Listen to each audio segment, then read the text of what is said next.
Welcome back to College Football Game Night Live. So once again, doing things a little bit differently tonight. We took SOU first up in our first block. Now we're finally getting to one of the big stories that I know many viewers at home are right now hoping to get an update on if you're not watching the game. Back on the road, up in Corvallis, Oregon State football, kind of an unknown territory for the first time in years for this program. Firing their head coach mid-season, coordinators being demoted, others being promoted, and a whole lot of mystery heading into this weekend on what this program would look like against Lafayette. Would it be better?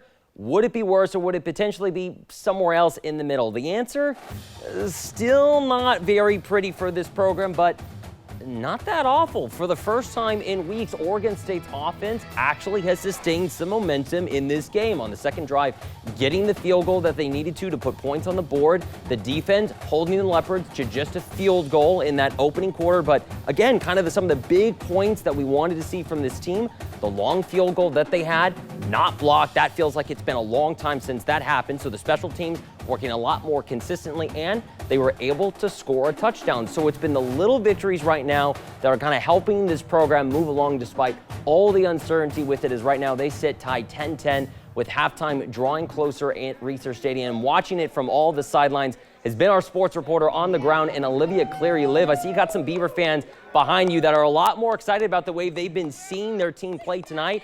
Didn't know how this was going to look with the new interim head coach at the helm, two new play callers on offense and defense, and yet despite all the changes, the Beavers haven't looked as bad as they had in recent weeks.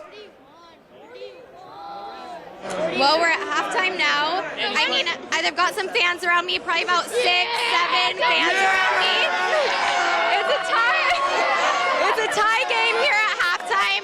The energy is way better in the stadium than it has been the last couple weeks. So you think maybe the coaching change has energized the fan base a little bit, Brett?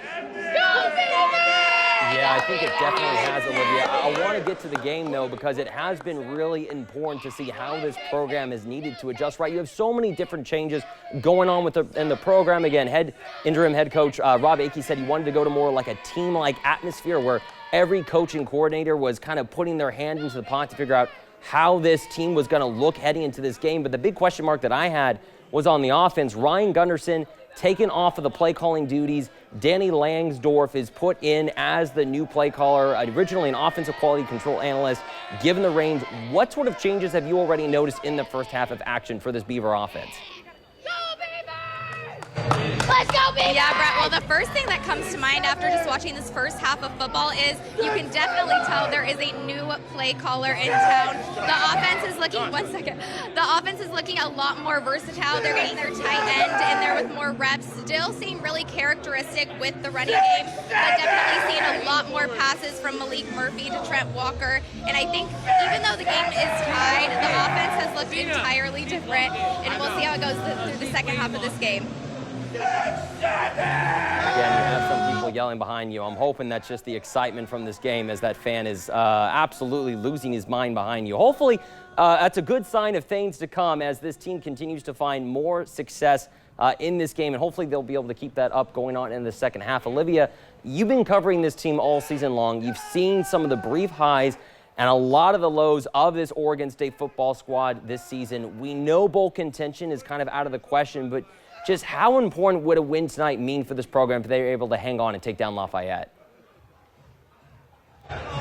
Honestly, Brett, a win is more important than ever. When they've gotten off to the slow start that they have and have made the coaching changes that they've had, a win would mean everything to this program, and not even just in terms of the season, but we've seen a couple of recruits end up backing off their recruitment from here at Oregon State, and so a win not only would re-energize this program in terms of just the season, but maybe also help them bounce back a little bit on the recruiting trail as well and avoid losing some other commits out of that 2026 class that's been dwindling a little bit.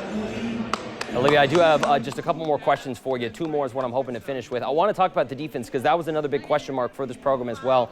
Trent Bray was the play caller of this team. He was kind of the heart and soul. So that was a big question mark for this team. When you lose somebody like that has had such an impact, especially on the defensive side, you thought maybe they would come out a little bit flat-footed. That definitely has not seemed like it's been the case here tonight as well. What have you seen from the defense? Well, not having Nico Taylor out there is definitely going to have an impact no matter what. And against this team so far, the defense needs to get more stops with this offense. I mean, they're an FCS program. This is a team Oregon State on paper should be, and it's a tie ball game here in the second half. If they want to come out and dominate and get that much needed win back to their record, the defense is going to need to step up the momentum and the energy here in the second half. And once again, the score from Research Stadium as we head into halftime, 10-10, Oregon State Lafayette. Olivia Cleary again joining us live from Research Stadium. Olivia, thank you for joining us and helping us out get through this second half. I'll let you get back to the field to cover the rest of this game because despite any postseason aspirations for the Beavers being over, there was still a lot on the line for this program moving forward, and also a lot on the line for interim head coach Rob Akey trying to still get his first win at the helm since being promoted earlier this week. Still a lot to be able to figure out for this program as they hope to continue to figure things out down the line and continue to hopefully get the season put onto the right track. So here's what's at stake for Oregon State in this game right now. With bowl contention out of the question, the Beavers are hoping to avoid their first 0-8 start since the 91 season with a win tonight. It's only happened 3 other times in program history, and a win would also mark the team's first win since last November. It's been a long time for this program, and this fan base is hungry for hopefully a win tonight. So we've talked about the Raiders, we've talked about the Ducks, we've talked about the Bees. Well, what comes next for Oregon and Oregon State football? Stick around to find out who's up next on the docket for both programs after the break.